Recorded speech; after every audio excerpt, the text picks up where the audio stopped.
작품 설명 부탁드릴게요. 간단히. 저희는 작곡과 심리학과, 조속과, 컴퓨터공학과, 첼로과가 모여서 만든 이모션 워크라는 팀이고요. 심리 실험을 하는 팀입니다. 전시장에서 사람이 심박수를 측정하면서 이전 사람들의 파동과 심박수를 느끼고 그 심박수를 자신의 심박수가 얼마나 따라가는지 관찰하면서 이 분위기와 함께 조금의 따뜻함을 느끼고 갔으면 하는 바람이 있는 전시입니다.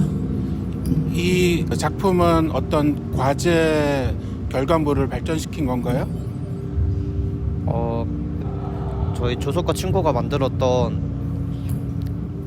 파이프 안에 물이 음악에 따라서 높낮이가 변하는 그런 형태의 작품을 발전시킬 생각이었는데, 이제 작품을 더 디벨롭하는 과정에서 심박수 측정한 결과가 더 시각적으로 잘 보이게 하기 위해서 물을 파이프에 담는 대신에 이런 평평한 판에 배치해가지고 파동이 보이도록 하도록 변경했습니다.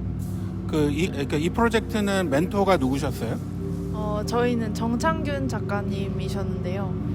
작가님이 조언해주신 방향이 굉장히 저희한테 많은 도움이 됐고, 커뮤니케이션을 하면서 심리학적인 내용을 작가님께 설명드리고, 사이메틱스라는 장르도 이번 프로젝트를 하면서 알게 된 장르여서 좀 여러 가지 시도를 많이 해볼 수 있었던 작업이었습니다.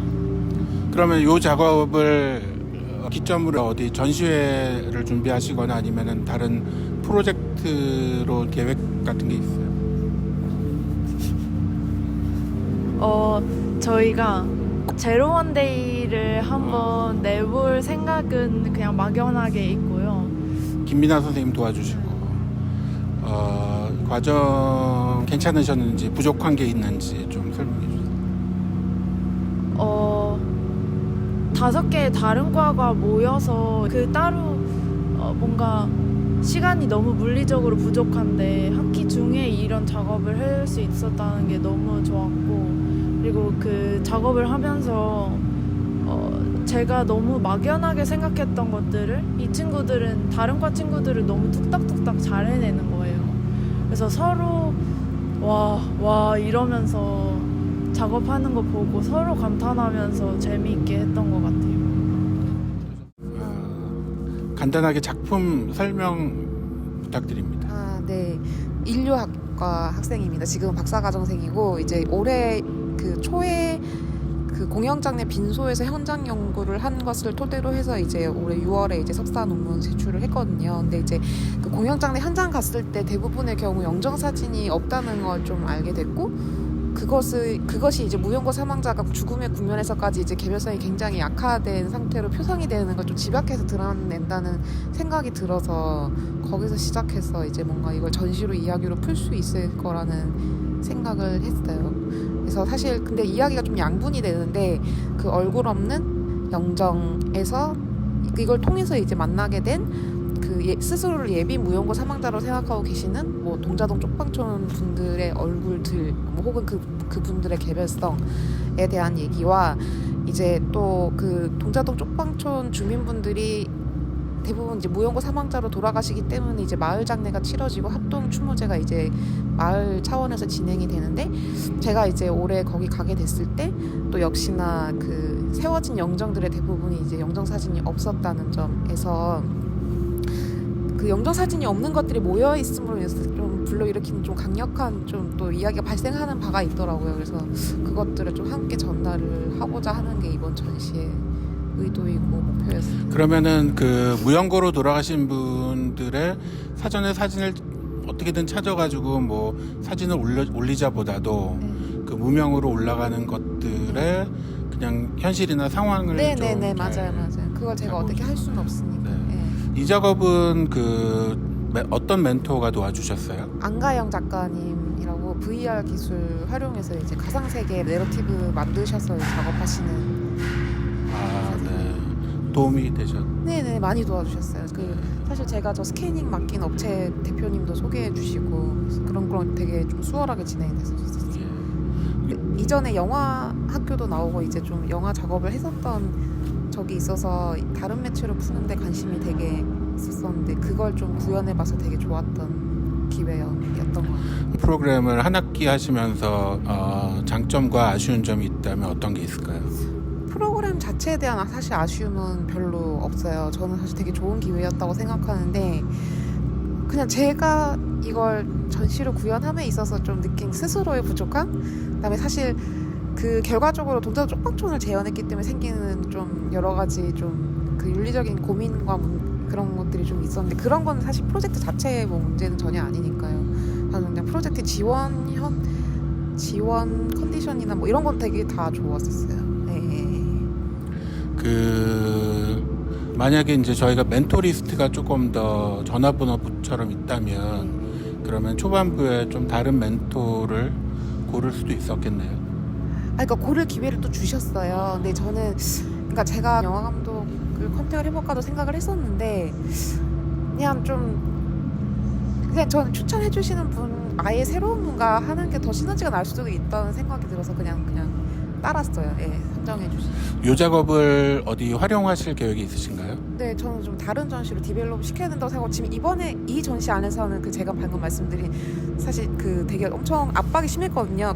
사실은 결과적으로 보여지는 것이 사실은 빈민의 공간이고 그게 좀 문제를 굉장히 크게 부상시키는 부분이 있는데 그 부분에 대한 얘기는 지금 없는 상태이기 때문에 그것까지 같이 담는 전시로 디벨롭을 시켜야 된다고 저는 생각을 하거든요. 다른 전시에서 볼 수가 있겠네요. 그렇게 애를 쓰면 현실화가 되겠죠. 알겠습니다. 이 프로젝트 소개해 주실래요? 저희는 우리 주변의 건조 환경을 좀 새로운 관점으로 바라보자는 취지에서 프로젝트를 시작했고요. 네, 그 소재로는 아파트를 선택했었고 좀 더 구체적으로는 아파트의 머리입니다. 그래서 아파트의 머리라고 저희가 이 아파트의 국가수조실과 옥탑부를 부르게 되면서 아파트를 단순한 딱딱한 건물이 아니라 어떤 존재로서 바라보게 되었고 그것을 아파트를 해부하듯이 여러 요소들로 해체한 이후에 다시 조합하고 그리고 그것을 어떤 게임적 요소로서 타로 카드의 상징물과 결합하면서 아파트의 조합물과 함께 아파트에 얽힌 역사를 함께 이해할 수 있는 게임으로 탄생하게 되었습니다. 이 어떤 학기 중에 했던 과제 연속인가요? 이번에 프로그램 공모로 선정이 되면서 그때부터 좀 디벨롭이 시작됐습니다. 그 프로젝트의 멘토는 누구셨고 어떤 도움을 받으셨어요? 네, 멘토는 9만마리 미디어의 오한웅 대표님이셨고요. 사실 멘토님의 도움이 게임 제작에서는 가장 주요했고요. 저희가 보드게임을 해보기도 했고 어느 정도 알지만 그 범위와 깊이가 사실 보드게임을 만드실 수도 있고 번역도 하시고 소개도 하시는 그 대표님과는 큰 차이가 있어서 저희가 멘토님으로부터 많은 레퍼런스를 제공을 받았고 이게 게임 구성이 말이 되는지 안 되는지를 좀 멘토링 통해서 확인할 수 있었습니다. 베러 그레이터 즉 이제 학생 작업에 스케일업 하는 거잖아요. 프로그램에 뭐 좋았던 점과 부족했던 점이 있다면 어떤 게 있을까요? 프로그램의 좋았던 점은 학생이 스스로 동력을 내서 진행하는 프로젝트에 힘을 실어주시는 게 가장 좋았던 것 같아요. 저희가 다른 학교 수업에서는 크리틱이 존재하기 때문에 방향이 크게 수정될 수도 있고 그런 여지가 있는데 지금은 처음에 각 팀의 계획안을 보시고서 그걸 그대로 그걸 완전 그대로는 아니지만 그 의지를 좀 존중해 주시는 게 있어서 좋았고 좀 아쉬운 점은 시간이 좀 더 있으면 좋았겠다라는 생각이 좀 들었습니다. 네. 그 어떤 팀들은 지금 한 작업을 가지고 뭐 공모전을 내거나 뭐 조금 더 발전을 시키거나 뭐 그런다고 하시는데 이 팀은 그런 생각이 있으신가 해서요? 네, 저희도 지금 발전시킬 과정 중에 있는데요. 학교 밖에서 협의를 하는 과정 중에 있습니다. 네. 알겠습니다. 감사합니다.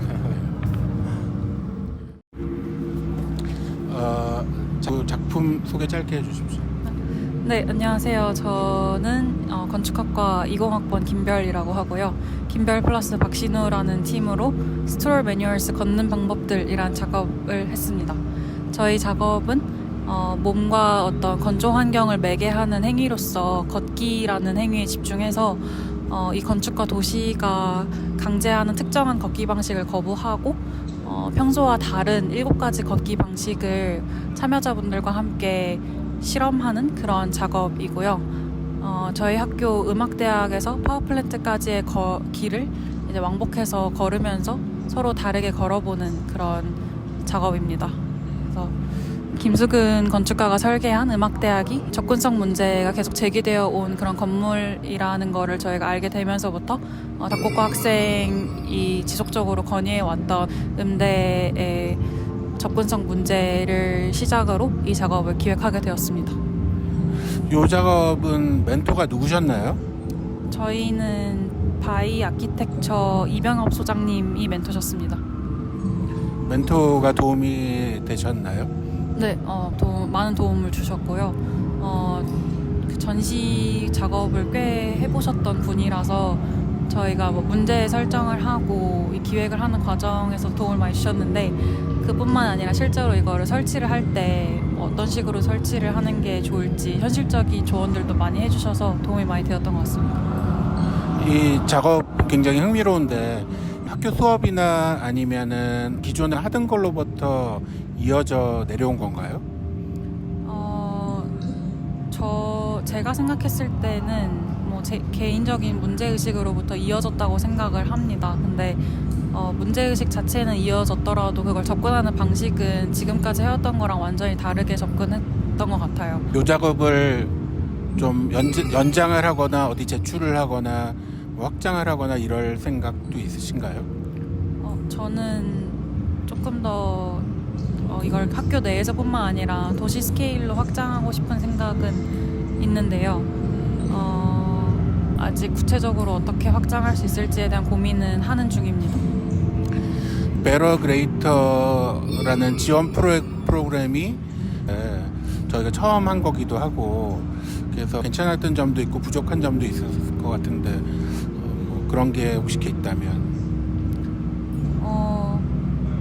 첫 그 시작이었다 보니까 최대한 저희를 많이 배려해 주려고 해주셨던 게 느껴져서 너무 좋았고요. 저희 팀이 예산을 초과했는데도 뭔가 그 계획을 반영해 주셔서 그게 너무 감사드렸고 아쉬웠던 점은 사실 크게 없는 것 같은데 그냥 행정적인 부분에서 아무래도 처음이었다 보니까 처음에 들었던 거랑 나중에 이제 들었던 설명이랑 조금 변경되는 부분들이 가끔 있었는데 그런 부분들을 굳이 뭐 아쉬운 점이라고 하자면 아쉬웠던 것 같습니다. 네, 이 작업을 하셨으니까 이제 저희 멘토 리스트에 올라가실 거예요. 네. 나중에 후배들이 보고서 도와달라고 그러면 도와주실 거죠? 네, 당연하죠. 영광으로 알고 참여하겠습니다.